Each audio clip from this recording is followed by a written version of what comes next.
Thanks, Raina. Right, okay, so I'm just going to do a quick overview of Community Energy Scotland and, well, you'll see what else as I come to it rather than me having to repeat, just because we're so short on time.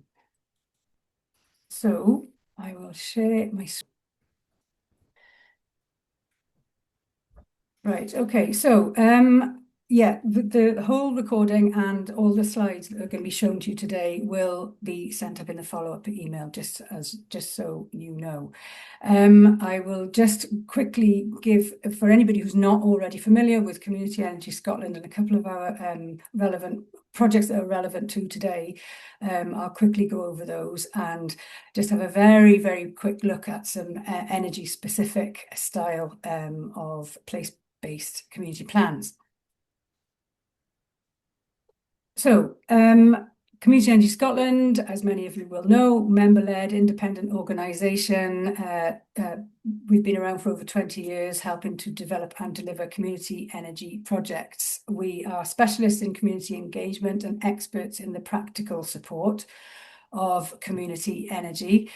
Less known work that we do is being the voice for community energy at UK and Scottish Government levels and also sector decision maker level. We've got over 450 members whose values and principles align with our own. And it's one thing that's important to remember about our organisation is that we're not a funding organisation. That is, we also have to bid for project funding, like many of you. Membership is free, and you can ask about membership through our website, and there's also an email address on the slide when you get the slide. So the Energy Learning Network, which is one of,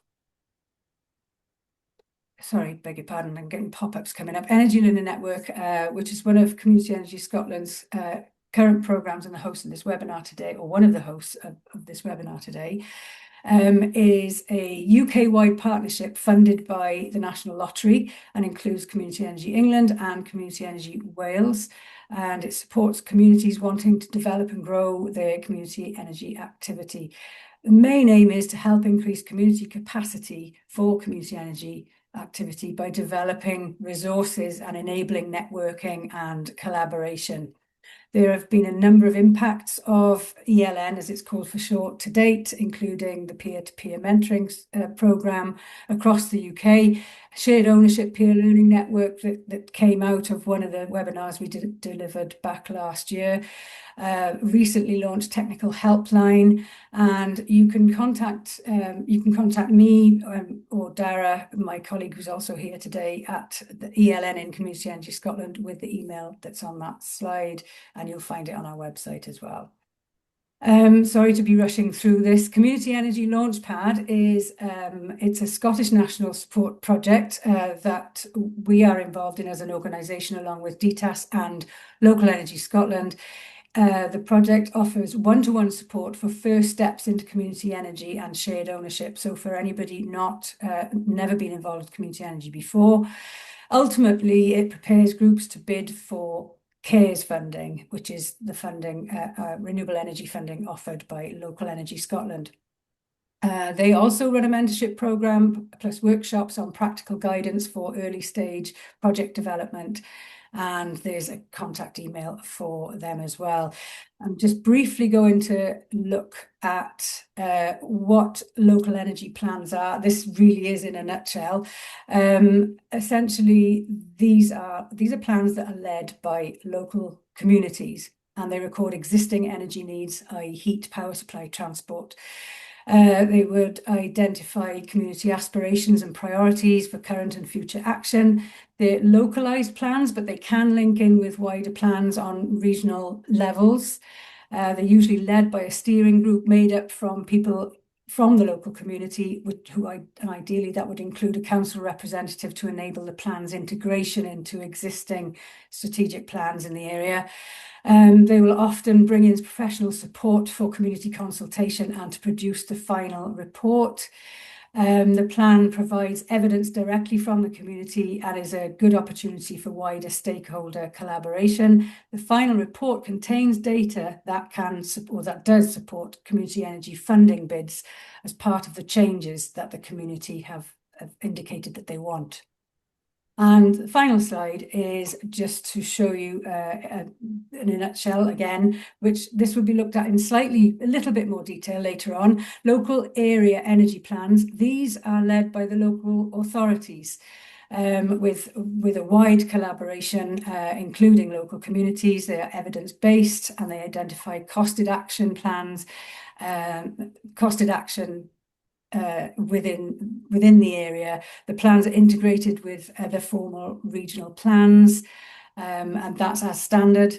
They consider electricity, gas, heat, transport networks, all in the context of the built environment and land. They consider energy impacts from and infrastructure for future energy activity options that may have been prioritised from developing the plan. 2 local authorities in Scotland have created one of these so far. Both are presenting today, I'm delighted to say. You can find out more about the design of the LEAPs, as they're called, and some guidance at Catapult Energy Systems, who actually designed this for Scottish and UK government. I will finish there and hand over to Anne from Planning Aid Scotland. Yeah, great, thank you. So let's see. Hopefully you are able to see this right now. So welcome everyone. I'm Anne from Planning Aid Scotland. I'm a planning and projects officer, and I'll take you through community-led plans and how it relates to community-owned energy. Who are we? Planning Aid Scotland help people across Scotland to understand and engage with the planning system. We offer advice, training, community engagement, and we're a volunteer-led organization. Advice, you can go on our website and fill in a form and ask about any planning advice that you'd be looking for. So if you are planning on developing your own energy, you could ask us questions about in terms of the planning process. We provide training, like training that I'm delivering here today. We also do a lot of community engagement projects. So the advice and the training is often delivered on a charitable basis, and then we have our community engagement, which is often delivered through our social enterprise arm. So that's where we go out and help people deliver their community engagement projects, whether that's a community-led plan or whether that's just a one-off event. So I'm here today through the Planning Hub training series, which is funded by the Scottish Government, and you can go on our Eventbrite and sign up for a bunch of free training sessions that we'll be delivering between January and March. The sessions are delivered by different Planning Aid Scotland staff and by some of our dedicated volunteers, and they're free and open to anyone in Scotland. So, what are the benefits of a community-led plan? A community-led plan gives you the opportunity to start a conversation within your community, but also with other stakeholders, such as the local authority, local businesses, and landowners. It gives a community direction of where you're at just now and where you would like to be heading to. It also helps with funding. Often funders require a proof of what's existing and what the community needs and how much it will cost. So by creating a community-led plan, that helps you with funding applications. It also helps you monitor. Sometimes community organizations put so much effort into delivering a huge bunch of things, and sometimes it can feel like, oh, well, we've not done anything. But really, if you have a plan, and if you look at the plan, back at the plan yearly or on a 5-year basis, you can review, well, actually, what have we achieved in this time? And that really helps you reflect. However, as with so many things, a community-led plan is a lot of work, and it's only the beginning. Once you have a plan, you need to move forward and push things into action.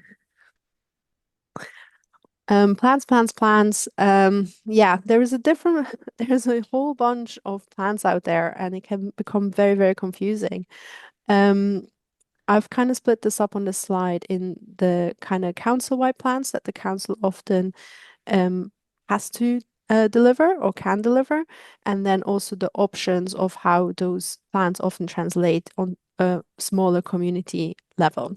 So we have the local development plan, which is prepared by planning authorities and is a statutory tool to make decisions on planning, so development and changes of use on how land changes. So that translates into local place plans for communities. So local place plans gives you the opportunity to say, well, actually, here we would like housing, here we would like this green space protected, and it's very spatially focused. Then councils also have to prepare local outcome improvement plans. Those often focus on employment or unemployment, poverty, fuel poverty, and things like that. This often translates into community action plans for communities. So those often focus on litter picking, for example, but also more localized, how can we create jobs more locally? Then we have the local heat and energy efficiency strategy. That's a statutory document that councils need to deliver. LEAPs, like explained by Kath, are not statutory. And we, as she mentioned, we have currently two local authorities who have prepared such a plan. These kind of plans often translate into local energy plans, so kind of like a smaller version for communities to see, well, how do we want to use energy in the future? Where do we want to create energy? Where should that energy be directed towards? Or you can have a community climate action plan. I guess that's slightly broader in a sense, and it also considers things like flooding and other such things that are impacted by climate change. So there's a lot of different plans you could be creating, and I always say, well, what are you looking to achieve? If you want a spatial focus and if you'd rather direct development, then local place plan might be the best option. If you have a wider placemaking focus, a community action plan might be an option. If you're just like, no, I'm just wanting to focus on my community-owned energy and really direct and make sure we can deliver all of it, a local energy plan might be totally enough. Or if you want a climate focus, you might want to call your plan a community climate action plan. Not obviously, but of course, all of these plans have overlaps because nothing happens in a silo. So while you have place-based actions like litter management, potholes, community events, and health provision, you in your place-based action plan, you could also talk about having a community bus and shared transport. But equally, often people argue, well, that should be within like a climate action focus plan.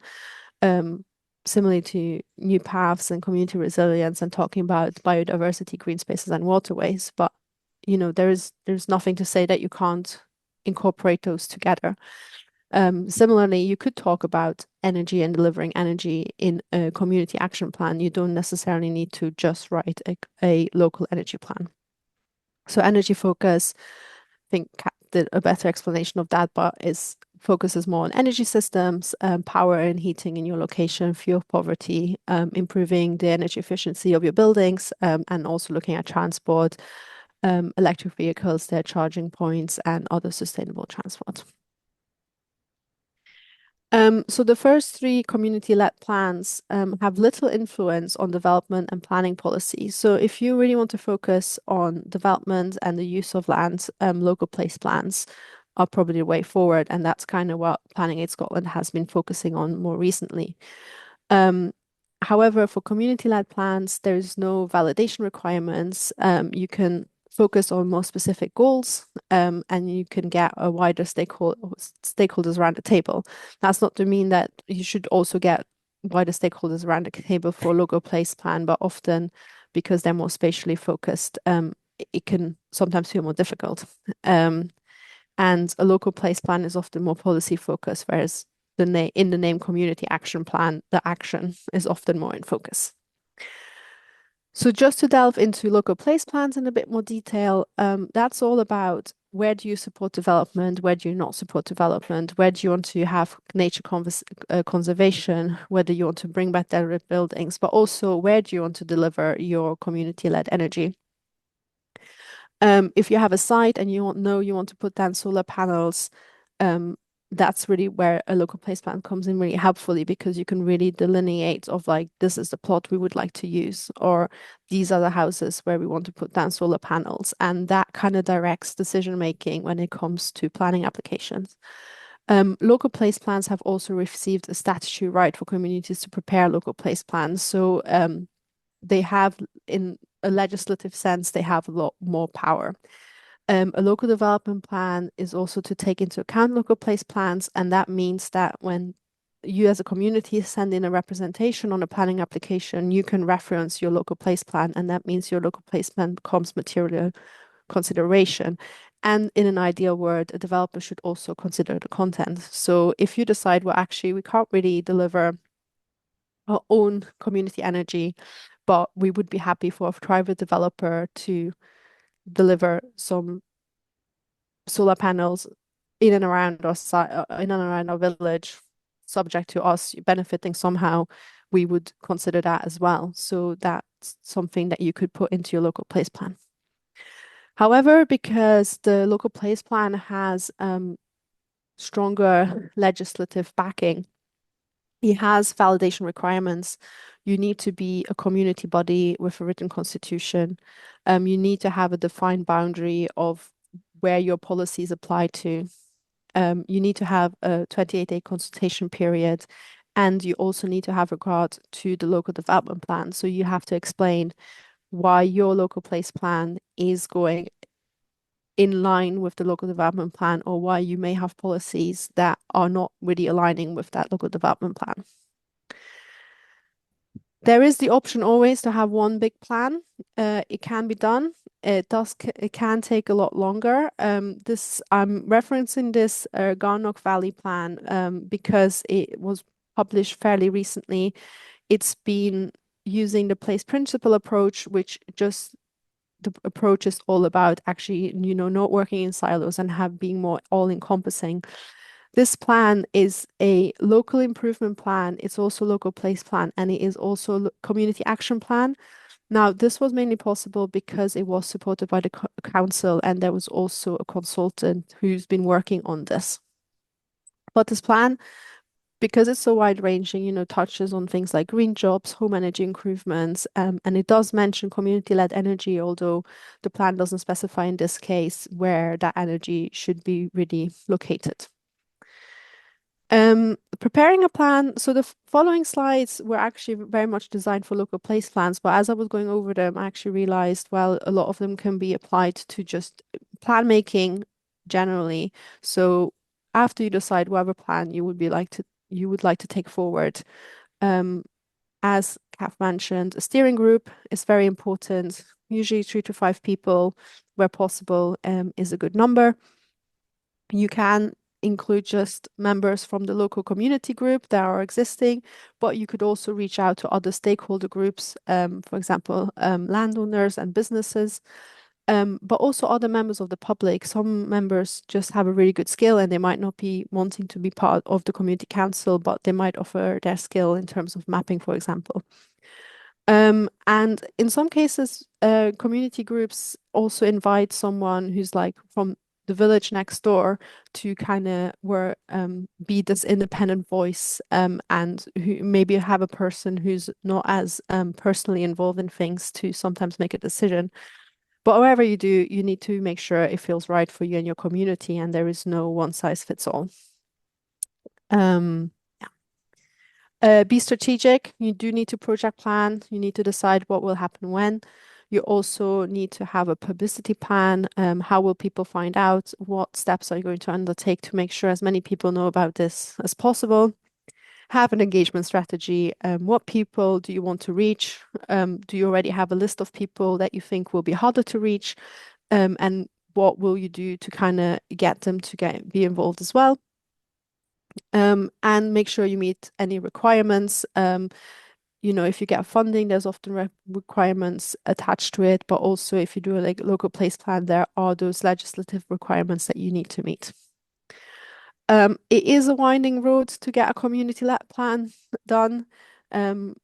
Getting started, setting up all the research. If you put a lot of effort in there, hopefully your road will be less winding. But there's always something that comes up. Ideally, you do engagement with your community at various points. So at the very beginning, kind of understanding the current situation. Then you'll need to deal with data and also carry out a prioritization exercise. Again, if you can, prioritizing with the community is always best. Then you need to take all this information back again to prepare a plan.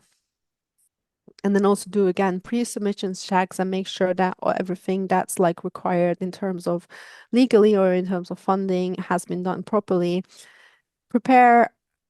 After preparing the plan, you would also probably likely to consult one final time with your community, whether everyone's happy with the draft, and then create a final revision based on that.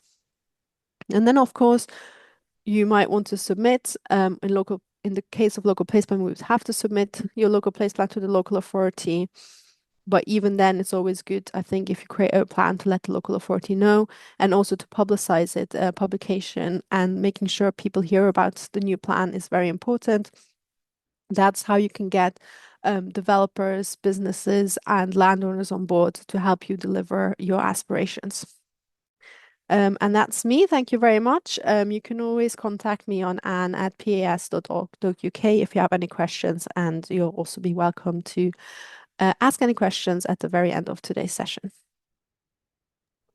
Lovely, thank you, Anne. We're encroaching in on some time now, so I won't waste any more time. I'll now introduce you to Angus Robertson from the Morven community on the West Highland Coast. Over to you, Angus. Hello, yes. I'm Angus Robertson. I'm currently chair of our development trust, the Morven Community Development Company. It was set up in early, just the very beginning of the millennium, January 2020. I'm also a founding director of its wholly owned subsidiary, Morvolts, which owns and operates the largest community-owned hydro scheme in Scotland. I don't know if the slides. Lovely. That's lovely. Thank you. Yes. So I just put this first slide up just to show you where we are. So if you're in Oban, bottom right-hand corner of the plan, standing on the esplanade and looking over to the bay, you would see the hills of Mull towards the left and our hills in Morven towards the right. The centre of our community is in the village of Lochallin, which is halfway up the Sound of Mull on the right. And our hydro scheme is the blue dot in the top left-hand corner of the picture. We built the hydro scheme following 10 years of planning and development and commissioned it in June 2021. And if you could change the slide.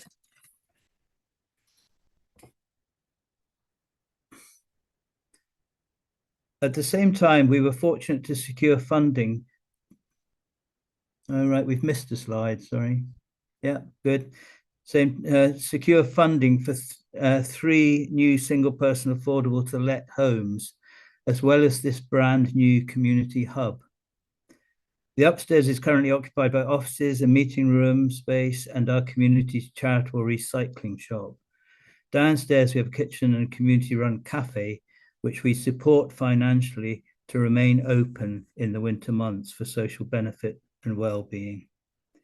Apart from the fact that we are a tiny community of just around 300 folk of all ages and sizes, the most remarkable thing about the delivery of these 3 projects during our most productive phase of growth is that they all occurred during the 2-year COVID period.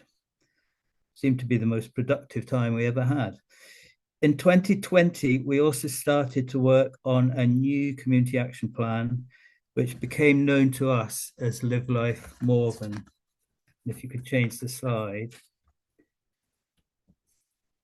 Our old 10-year plan came to a natural end with the rush of these 3 last projects. At that time, our development officer dug out the old plan, all covered in dust and never looked at. To our great surprise, we found that without realizing it, we had pretty much ticked all the boxes.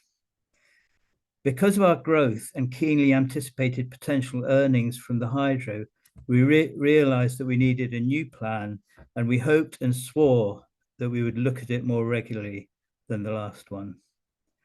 I hope we've learned our lesson. Our idea was that Live Life Morven would be very strongly guided by and then used by the whole community and its various organizations and community groups, and not just the development company as the old one had been. Our second idea was that the development projects recommended by the plan would have no target dates attached to them. Experience in our field of community development told us that the projects only worked when the right combination of grant funding and other finance opportunities merged with the availability in the community of dedicated and determined community members holding the appropriate range of skills. The availability of that perfect combination doesn't often follow the time clock, and that's why we were leaving the times and dates out of it. We would rather have an action plan that lists the aspirations and desires of the community and allows the trust to pick up the ones that suit the moment. We set up a small steering group of 5 keen community members representing the 3 main community groups: Community Council, the Development Trust, and Morven Community Trust, which looks after and distributes community funds we have received from other renewable projects and our local super quarry.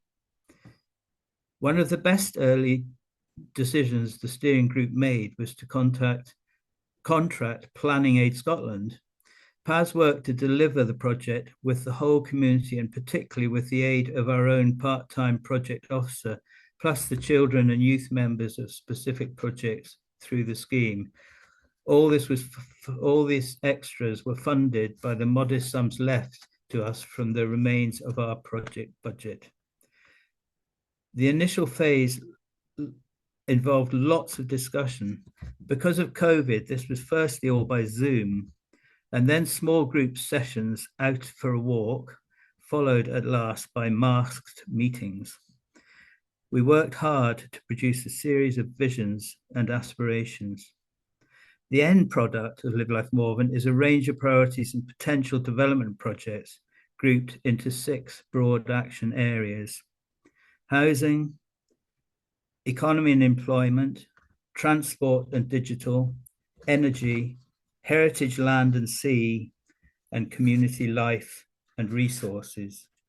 And if you could change the slide.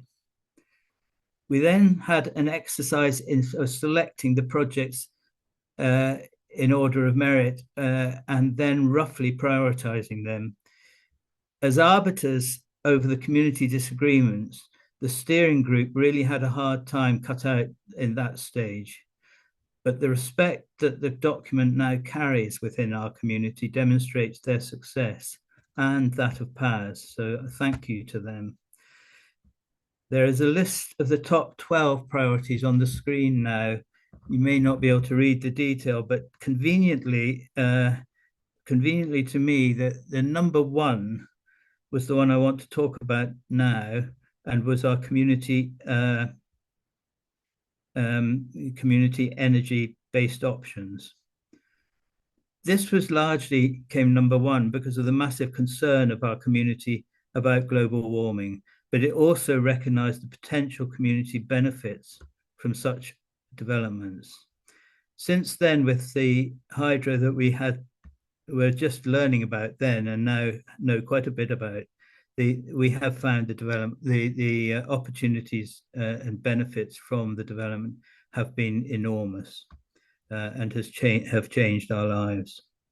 So like many Highland communities, the most likely options for us to look at and think about in further renewables, I've just listed 2 here, but a small scale community wind turbine Similar to the one called Tilly in the 900 kilowatt turbine owned by the community of Tyree, where it has had a similar impact on their community as our hydro scheme has had for us.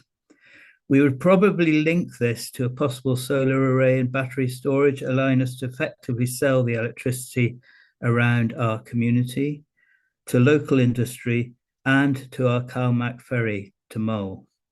The new replacement for this service will be an electric ferry and is one of 6 currently about to be built in Poland.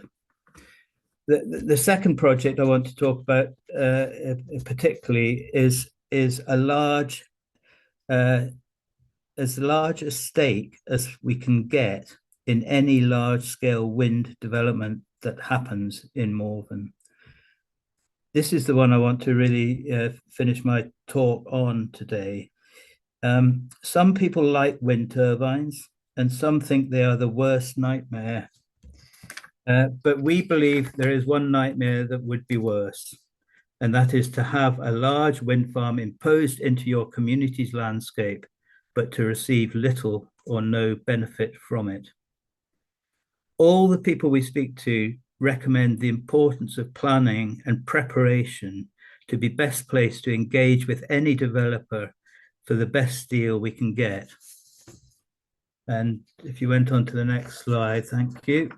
So this is in 2020, Highland Council planners published this spatial framework for onshore wind energy over the whole West Highlands of Scotland. In Morven, which is, you hope you can see where it is, it's sort of from the previous map, but we have no pink areas where wind farming would not be permitted.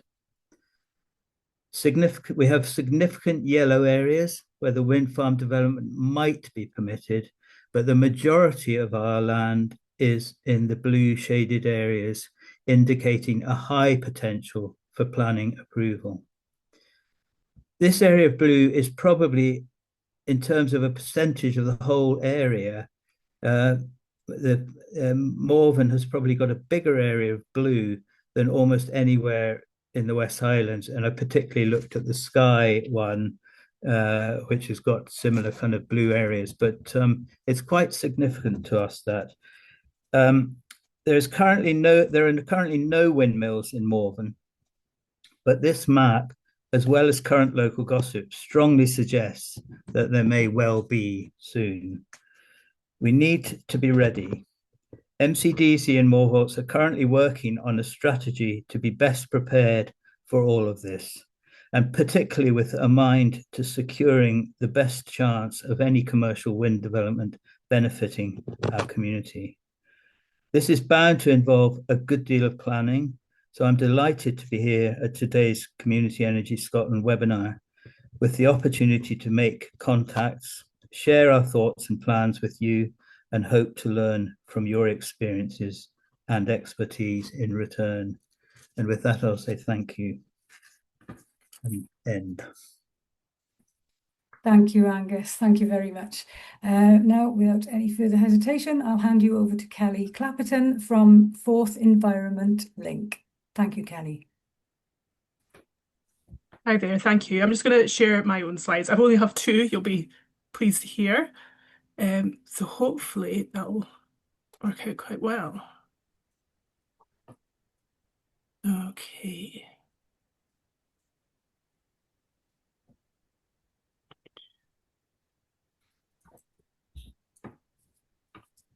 Okay, is that sharing okay? Yep, perfect. That's great. Okay, I'm going to try and keep this as short as possible, as I only have a couple of minutes. I only have 2 slides. But I'd just like to say hello, my name's Kelly Clapperton. I'm a project officer for the Forth Valley Climate Action Hub. So we're based through Fell, Scotland, which is a small environmental charity based in Stirling. But we cover, as you can see from the wee map there, quite a vast area. My role is to support communities undertaking climate action. We also, as well as our climate team, which I'm part of, we also have our newly set up an energy team, which is supporting communities across the Forth Valley to undertake energy developments, whether that's energy efficiencies or energy production. So they're working with both residents and community groups.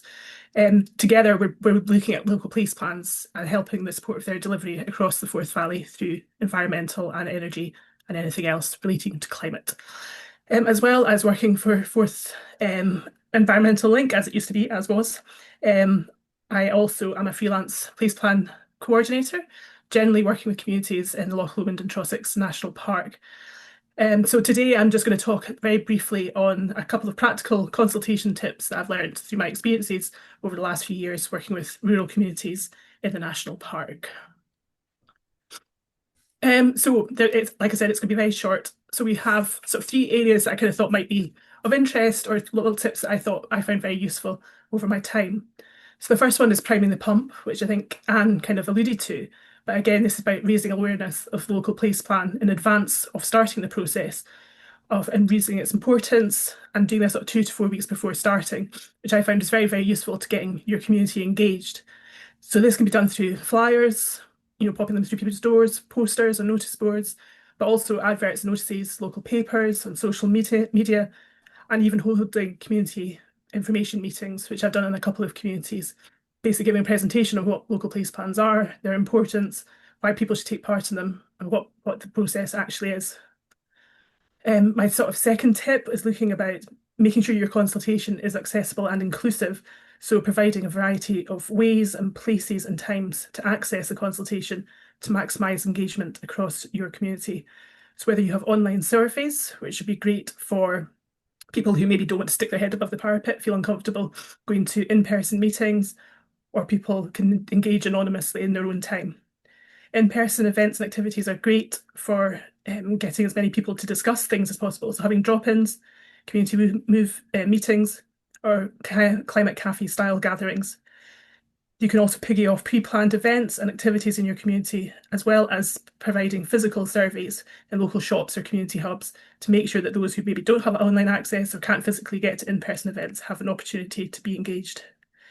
The other thing that I really find important is do not expect people to come to you. You have to get out, and you have to get out into your community, whether it's chapping indoors, making appointments with your local schools, nurseries, playgroups, local clubs, lunch clubs, community groups, local businesses. You have to get out there and put yourself out there. I find that really, really important. Another important thing is to make sure you fill your demographic gaps. So often initial surveys that you do will bring back data and you can see who has interacted, but importantly, who hasn't interacted. And that helps you target those other levels of consultation. And the other thing is, which was again alluded to, I think, by Anne, is engaging with your local authorities, with your agencies, with local NGOs, with landowners, and anybody else who has a stake within your local area to make sure that your priorities and actions that you've identified are actually going to be feasible, that they're deliverable in partnership with these people, and that you can secure support. And then, so my last little bit is about toolkits. There are lots of toolkits out there, and there's some really great stuff. But I think communities need to make sure that they choose the ones that suit them. And I think tweaking and tailoring toolkits is perfectly acceptable to make sure that you get the questions that you need to answered in your area. So, for example, a lot of communities I've worked with are rural communities, and we found the traditional police standard didn't really work as well as we would like to have done. So we've been developing a rural police standard. I'm part of a working group working with Public Health Scotland and Scottish Rural Action to create a rural police standard sort of lens, which has actually been launched at the end of February. So if anybody's interested, I'll put my email in the chat. Please get in touch. And then the other thing is having some really good online and offline mapping tools. So there's some really good interactive ones such as Open Green Map, Felt and Parish Online. I've used the first two, Open Green Map and Felt, and found that they've been really useful for getting communities to engage with their police. And if you're planning on using old good-fashioned paper maps, which are great for in-person events, at least have an A3 size, preferably A1 or A2 is always really good. And that's basically all I've got to say in the very short time that I've got. So I'm going to pass you over to Frank Dias from SWISCN, which is South West Stirling Climate Action Network, who's going to talk about some of the cool energy stuff that they've been doing. Thank you. Thanks, Kelly. I'll just wait for you to stop sharing. Perfect. Yeah. Thank you.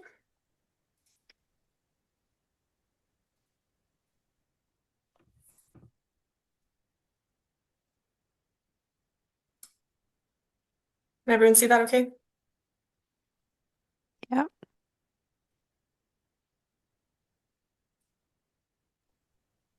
Cool. Rank, you okay to speak?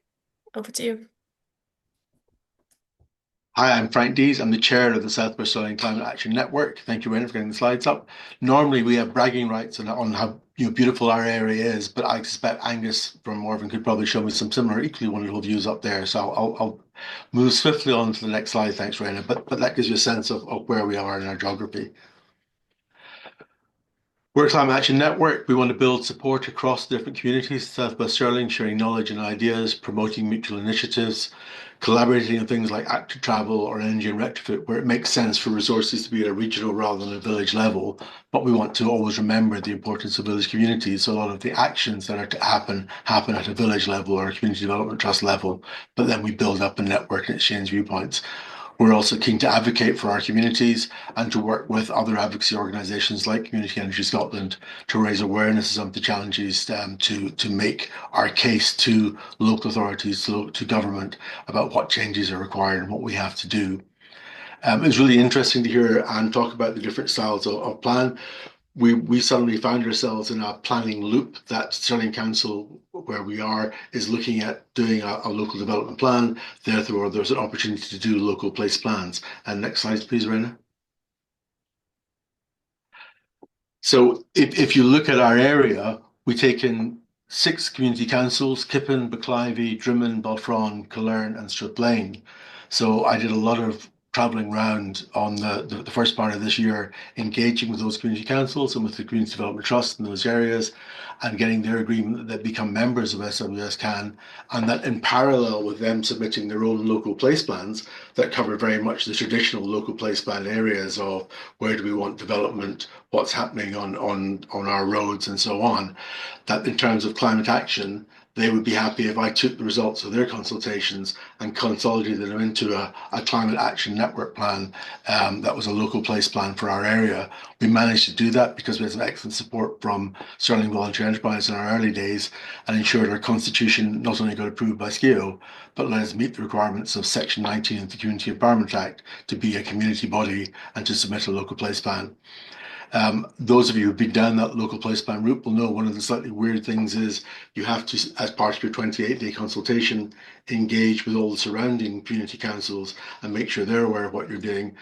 We found, because of our slightly unusual status, that not only were we sharing it with the 6 community councils who are members, but with 14 other community councils across 3 other regional council areas to try and get that engagement.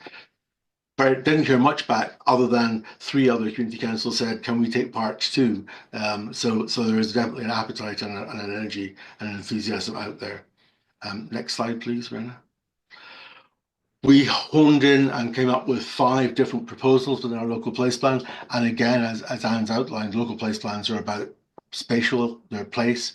So while we looked at energy retrofit and localised energy renewable development, the key thing we flagged was that Stirling Council's planning had to be much, much more orientated towards supporting people who are doing retrofit. So particularly, we've got a number of villages have conservation areas or listed buildings, and we needed to make sure that the householders there knew that they were being actively encouraged to be energy efficient rather than, with no disrespect to Historic Environment Scotland, the initial advice is always, have you thought about thicker curtains and putting in a draft excluder? And that's good, but it's not really energy retrofit that we're going to need across the country. So that was our hook on energy. In resilience, we've seen storms have gone, named storms have gone from being once in a decade to once a year to now once a season, once a month. We need better community resilience. We've found that internet telephony means that everyone's communications goes down. All the Cat 1 responders, the council, fire, police, rescue, and so on, find it hard to get to us. So we need to make better use of community buildings together with and get the council to understand what things we have to take on locally, as well as the council looking after us. We looked at active travel links between our high school and our surrounding villages, because again, we need to make sure there's been a lot of upheaval in active travel, the move from Sustainable Transport Scotland to the Transport Authorities being the purse holders, means that we've got a route through the council. That's made it more challenging. We've got to flag the importance of that and what we have to do. Orchards, we see as a kind of gateway thing for climate change. Orchards help people understand local food sustainability, they support biodiversity, and they're a really good community engagement tool. We will get people out to orchard pruning days that wouldn't turn up to a planning meeting. So they're a great way of getting to know your audience and getting them involved. And finally, looking at biodiversity and nature networks and how we can create nature corridors and nodes in an advanced nature network. Next slide, please, Rena. But I'm conscious today's focus is very much on energy. One of the drivers for what we did was that we worked with University of Strathclyde and did a retrofit survey in February 2025 involving 7 of our local villages to get awareness of and attitudes towards retrofit. There were some things that weren't in any sense a great surprise. There was a strong local desire for retrofit driven by a need to reduce energy bills by 53%, to address environmental concerns, 24%, create warmer homes, 22%. So these are the things that you would expect. What we didn't necessarily expect, and what was interesting to see, next slide, please, Rena. Next slide, please. Is the barriers. So while people think it's a great idea, what are the problems? Now, some of the problems are, if you're in a rural area, you've probably got a much higher percentage of owner-occupiers. So these are people who are going to have to put their hands in their own pockets to achieve things, and it's not a command economy. If you've got large blocks of social housing, while that presents its own specific challenges, you can have more of a command culture and say, we're going to put these changes in place. If you're in rural owner-occupied properties, you have to persuade people. So for our communities, what we found was 45% cited upfront costs as a barrier, with a further 45% of those lacking awareness of where they could get financial support. But the next 2 are really important. 25% struggled to find trustworthy advice and retrofit options. 31% was concerned about the quality of the work. And in a sense, we should have realized that. If you look at the news stories on houses whose value has been totally eroded because they're the wrong sort of internal insulation, whether that's loft insulation or wall insulation or whatever, people now are scared of retrofit because it's been handled badly by UK and Scottish governments. We have to get better at saying these aren't silver bullet solutions. There is an holistic way to doing this, and we can help you and we can advise you. So that knowledge gap is something that we need to address, and it's best addressed at a local level where people can have confidence in who they're getting the advice from. One of the things that we were slightly taken aback by was that 48% of people were unwilling to install heat pumps. These are being touted by the Scottish Government as the great hope. They're the thing that we all have to do. But because they're not being accompanied by an overall look at the thermal envelope of the house and how you make the house more efficient overall in its entirety, people are putting in heat pumps and finding all that's happened is their bills have gone up, not down. They're not designed to be put in heat pumps until you've actually sorted out your house and made it as efficient as it can be so that you're not losing the heat that you put in. And there's also that challenge of older, hard to treat homes in conservation areas that are both providing both technical and legal challenges in terms of planning consents. And that was one of the drivers that we used when we're shoehorning into the place plan. And there was a level at which some of our climate action things were shoehorned into the place plan because place plans are a statutory instrument. But we know now the council will have to take account of our place plan, may not respond to it, may not agree with it, but they'll have to take account of it. And it will provide us with a good framework to then move on to climate action plan. Next slide, please, Rena. We do think, in general terms, I suspect a lot of our villages may look at individual community energy plans. It's fascinating to hear from Angus how Morven has developed and what it's been doing. I think if you're putting in solar or being part of a community wind farm project, that's probably best done at a village level. But something like a retrofit hub needs to be a community level. It needs to have that critical mass. And if we can put that in, then you know you're going to be able to reduce fuel poverty. You're going to transition from low carbon heating and hot water. You'll give those people the happier, healthier lives they deserve. You're sharing that knowledge and expertise across communities. Many of you will be part of your local Facebook groups.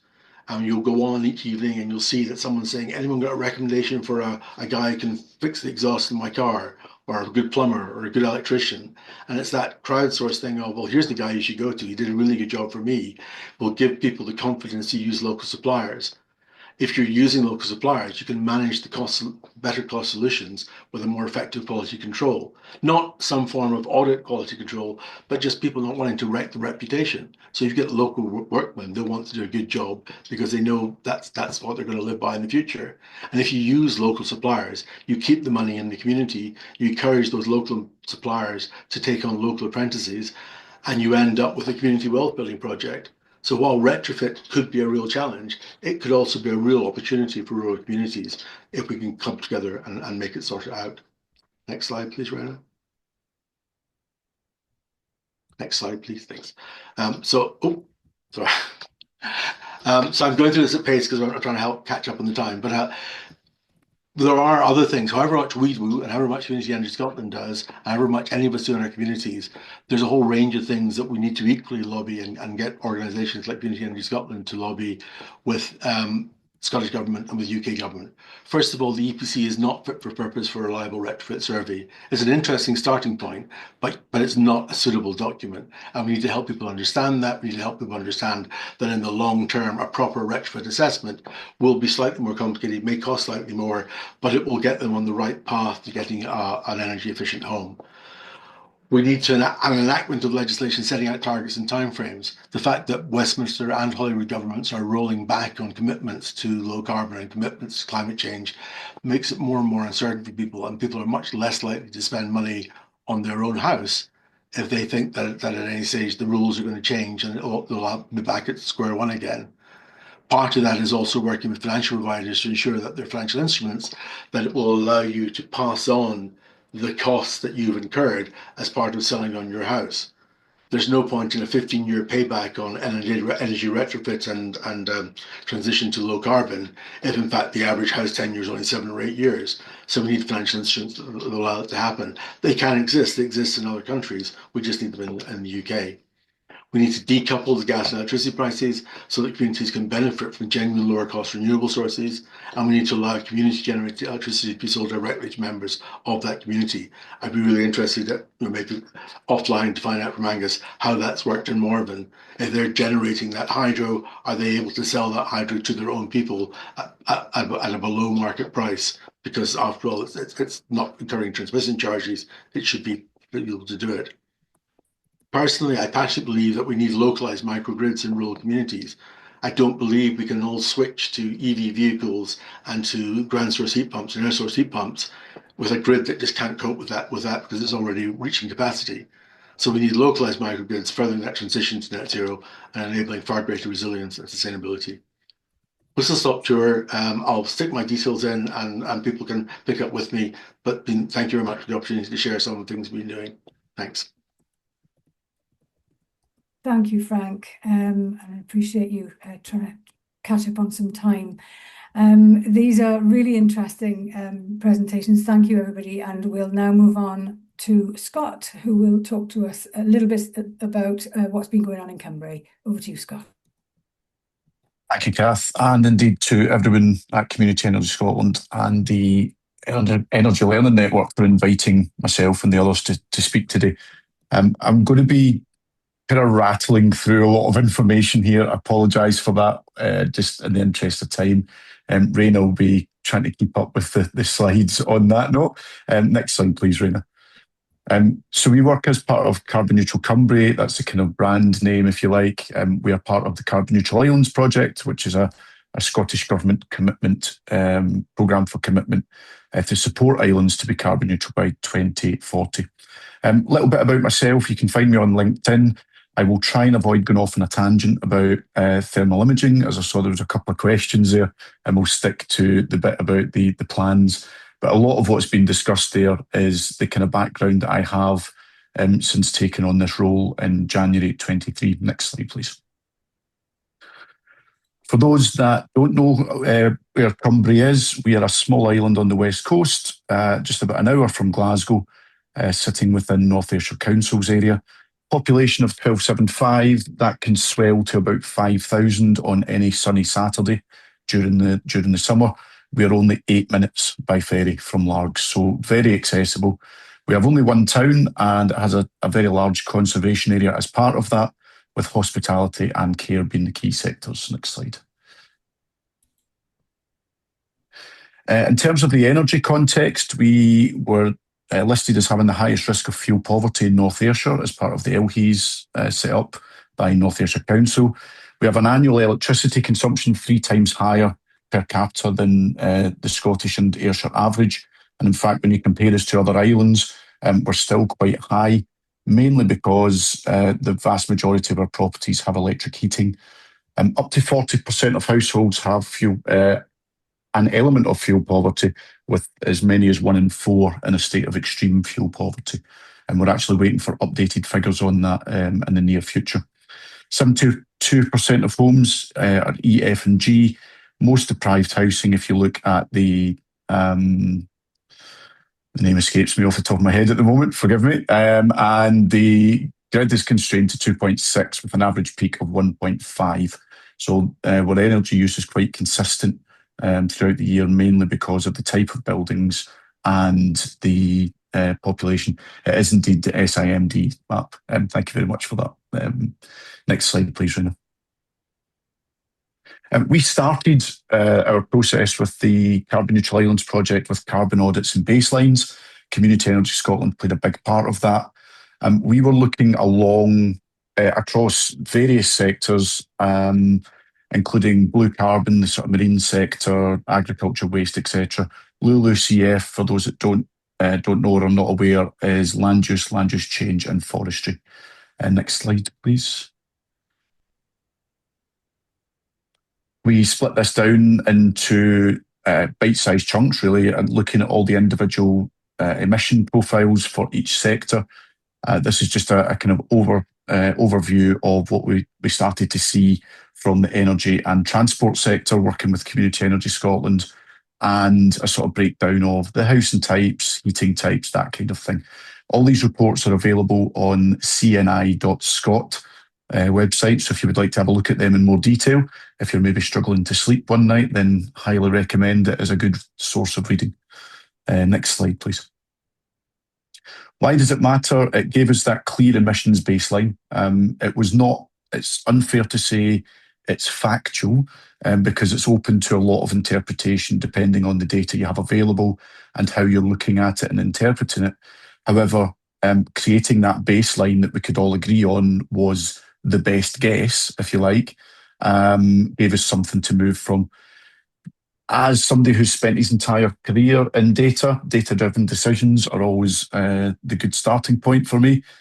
Stronger cases for funding. Everybody wants to know the starting point, what difference is going to be made, and they just like stats, I think, sometimes. Community engagement tools, people like graphs and figures that they can relate to. Local data rather than national averages. We found this a lot, that the national averages do not reflect what is happening on the island. And we saw higher engagement when people could look at this data and relate it to their own life on the island. So filling that local data gap, which exists a lot for islands, was really important. And it allowed us to show clearer benefits from any project that we were suggesting. Next slide, please, Ryan. So we created a Community Climate Action Plan. It was published in March 23. We'll be looking at updating that again this year.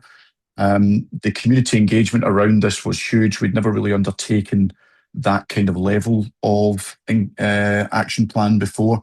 It was usually much more localised. It summarised Cumbria as a location, demographics, housing.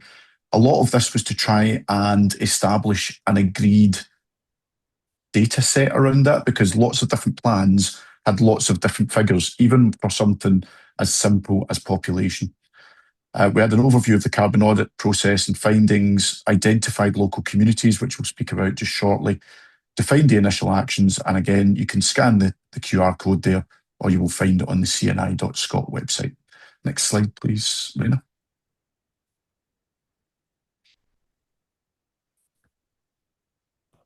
Thank you.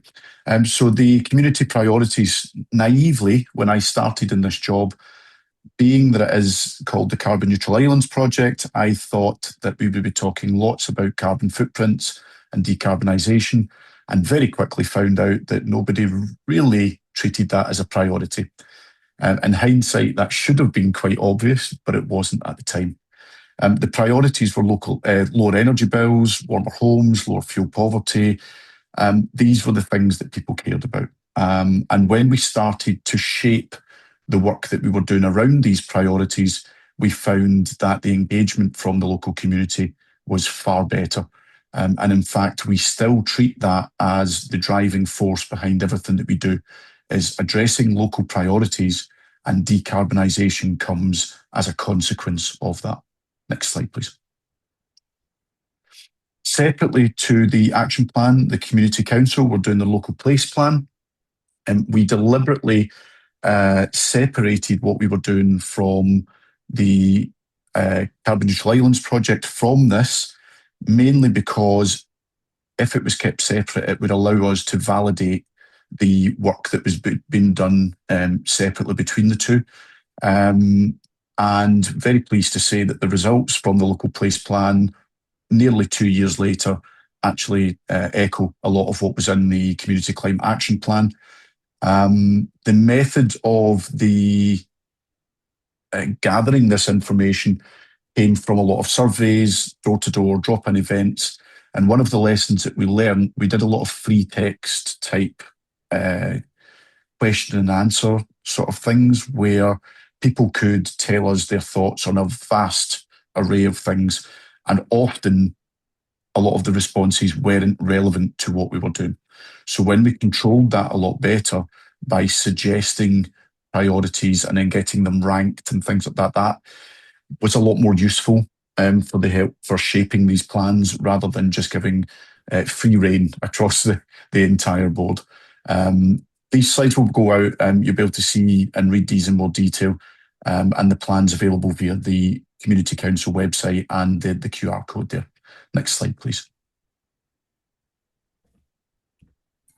That's just an overview of the priorities that we now look at with Carbon Neutral Cumbria and the CNI project on the island, shaped by the community engagement, the Community Climate Action Plan, and then by the local place plan as well. Next slide, please. One of the key projects that this has helped to shape is the Millport Solar PV and Battery project. A lot of this work was going on at the time of a proposed commercial solar farm on the island. There was a huge objection to this from the local community, mainly due to size, location, and lack of community benefit. So we were able to use the feedback that we got from the community to start designing a distributed system using rooftops on community buildings and domestic properties. And we have now seen a 475% increase in the amount of solar that is installed on the island as a result of this. And some of the benefits there are on the screen for that. Next slide, please. That's just a snapshot of the figures because I like figures. The graph at the top there shows the growth curve, from when I came into post as the development officer and where we are currently at. It was interesting that this opened up a lot of conversation around retrofit and heating systems. So it wasn't just about the solar, but we then saw a huge uptake in air source heat pumps and the high heat retention heaters, insulation measures, etc. So there was multiple benefits that came from this. Next slide, please. Some examples of the type of systems we've been installing. We were very fortunate to win the Best Community Project at the Scottish Green Energy Awards just recently in December. In 2024, the Small Scale Project with Energy Efficiency Awards. And then just most recently, we've actually been in the top 5 of the shortlisted projects for the Local Energy Innovation at the Ashton Awards in the UK. We're very happy about that, but obviously it's the impact that's happened on the ground that I think has been the most important there. Next slide, please. So just to finish up, again, that takes you through to my LinkedIn if you'd like to be in touch with me at any point. We're taking or planning to take this to 1 megawatt of rooftop solar on the island. We are planning a solar car park. That's an interesting one because a car park isn't usually within a decarbonisation project.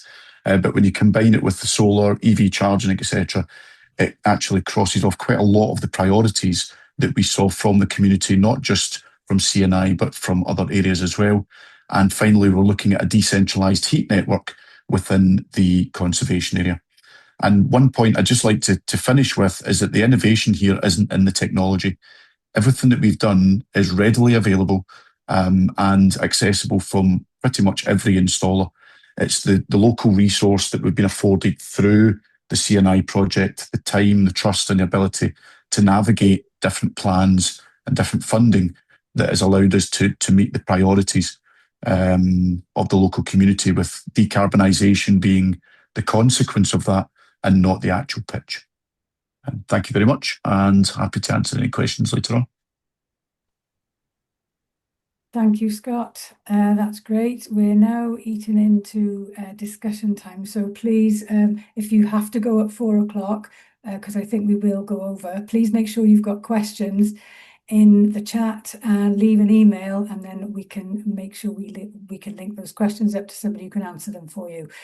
I'm now going to hand over to Michael Figures from Perth and Kinross Council. Thank you, Michael. Take it away.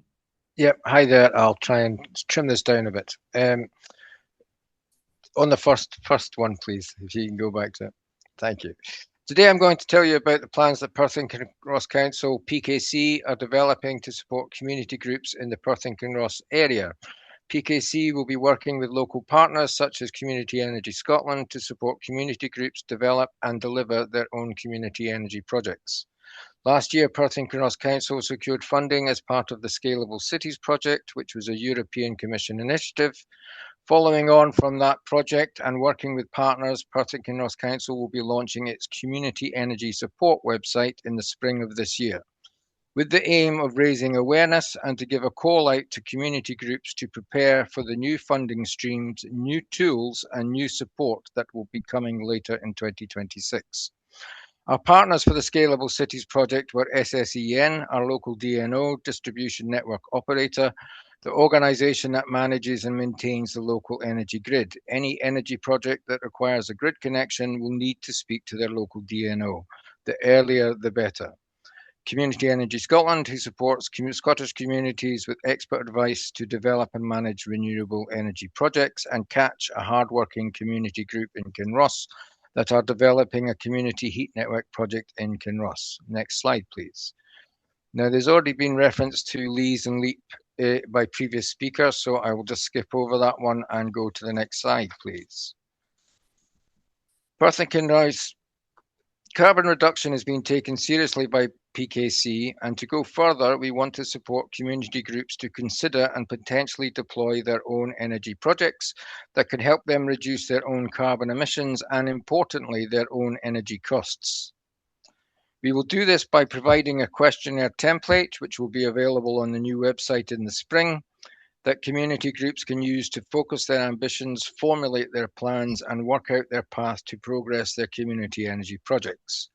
PKC will also highlight other organisations and resources that can help communities develop their own projects, such as the Energy Learning Network. The Energy Learning Network aims to support and enable communities focused on energy to maximise their scale and impact.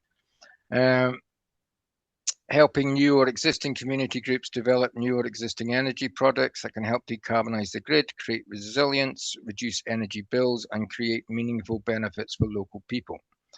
Community energy projects come in all shapes and sizes and can range from the relatively simple, such as changing behaviours, like being aware of energy tariff timing. If you know when or if your own tariffs include peak times, if you avoid those peak charging times when using energy yourself, you will save money. There are many possibilities to save carbon and money without putting anything physical into the ground. However, at the other end of the spectrum, there is the potential to develop and deploy more complex systems, such as the deployment of renewables, batteries, and smart energy management systems. But whether they are simple or complex, they all have the same aim: to reduce carbon emissions and reduce energy costs where possible. Next slide, please. So why now? In the past, energy projects could be extremely difficult to deliver on a small scale, but the landscape for energy projects is changing. It used to be very hard to get a DNO to look at small local decarbonisation projects, let alone support them. It was also difficult to find and secure funding for them. However, that has changed. DNOs, SSE in the case of Perthink and Ross, are now aiming to support community energy projects, and they are developing their software mapping tools specifically for this.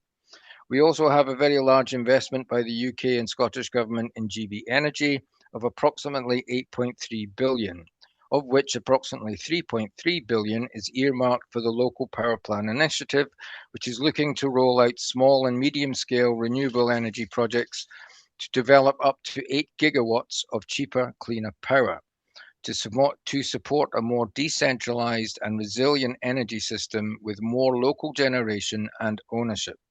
Next slide, please. So what is the offer from PKC? PKC, in coordination with partners, have developed a questionnaire framework as output from the Scalable Cities project. This questionnaire will support community groups to develop and deliver clean energy projects in communities across Perthink and Ross.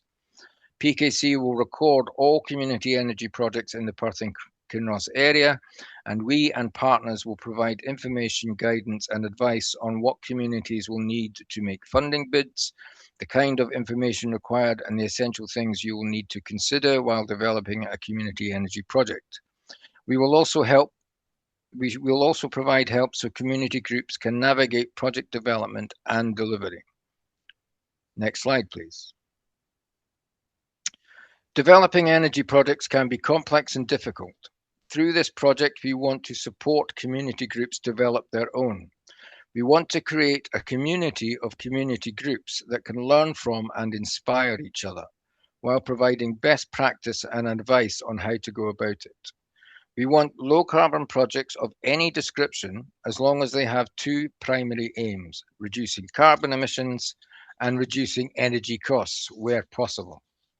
Getting that right can be difficult and is the challenge we all face.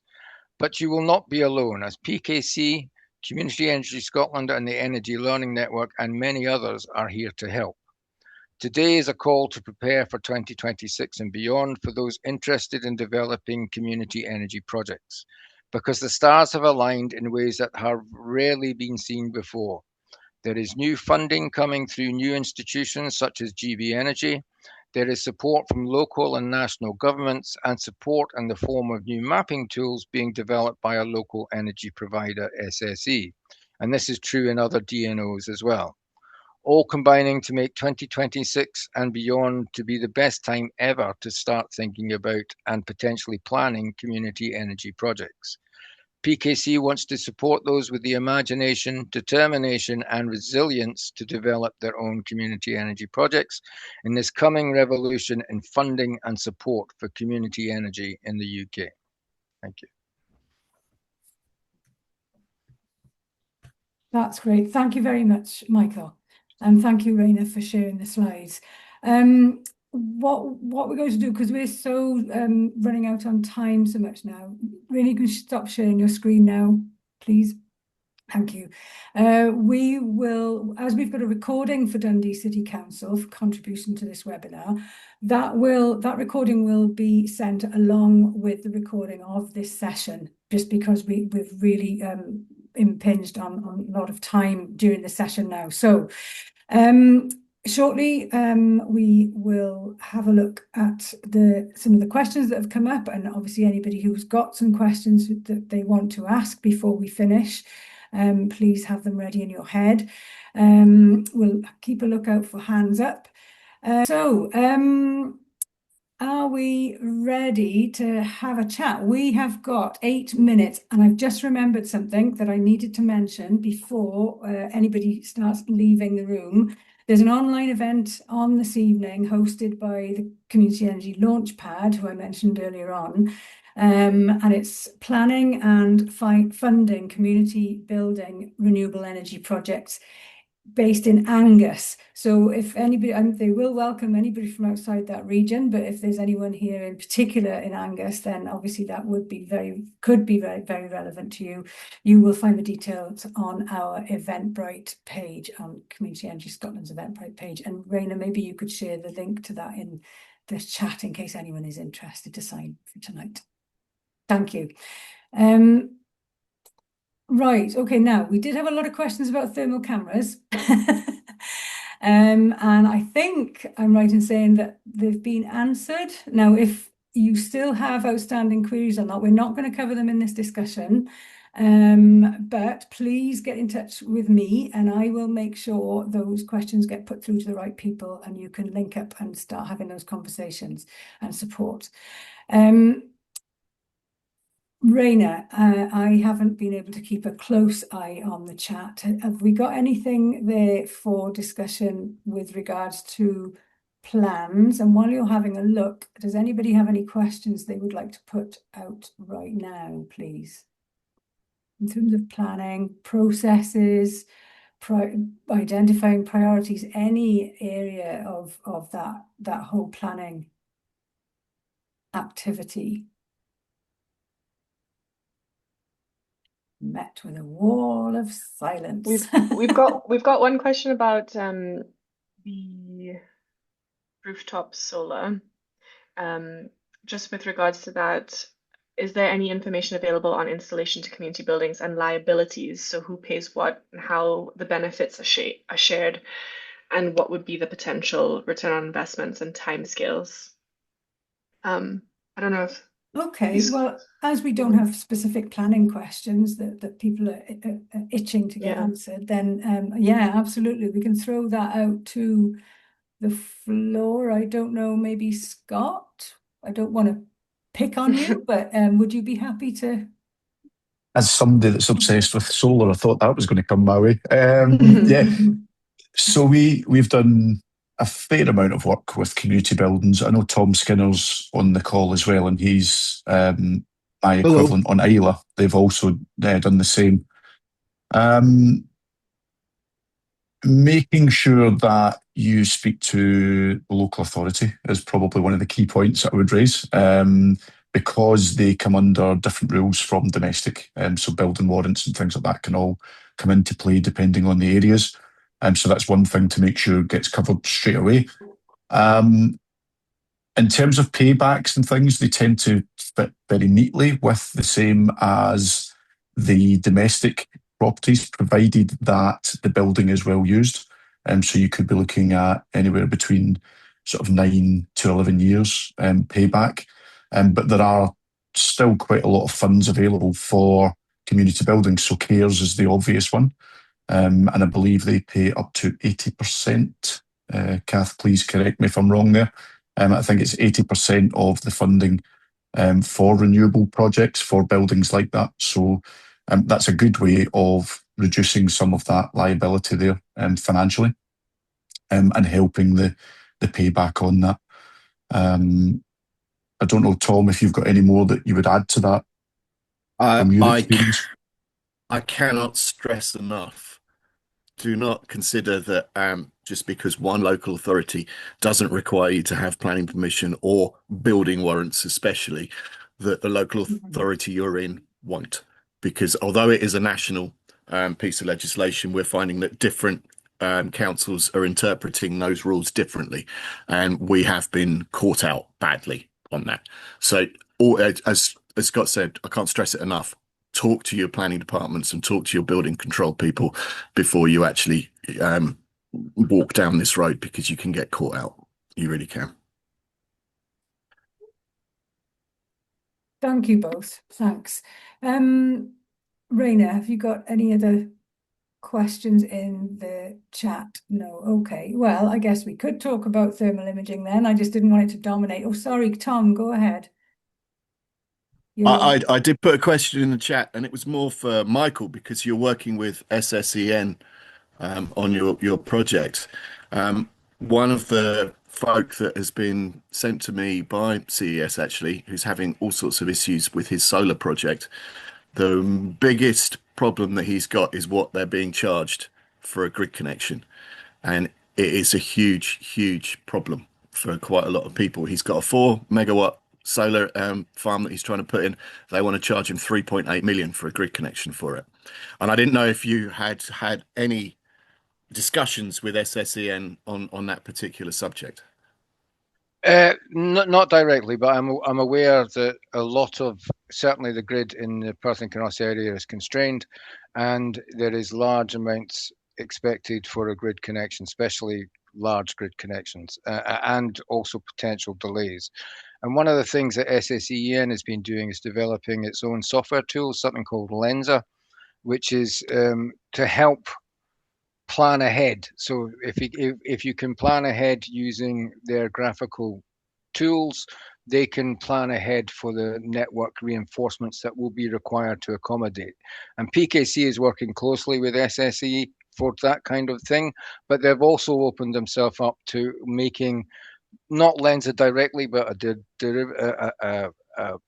a free open source version of Lensa that will be available for community groups to use as a starting step.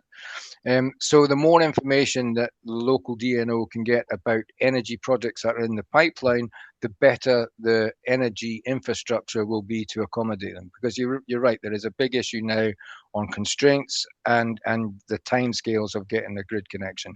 And that's why I said that the sooner, if you're planning an energy project, the sooner you speak to your local DNO, the better, because you can you'll know the potential timescales from an early stage and you can work with them. That's kind of what I thought, but thank you, Michael.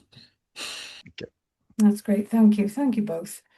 I think we're okay to wrap up now. I don't see any other questions for this particular discussion in the chat. I'm pleased to see others have been able to answer things in the chat as they've come up as well. And I really appreciate people who've helped with that. Thank you very much for sharing your knowledge during the session.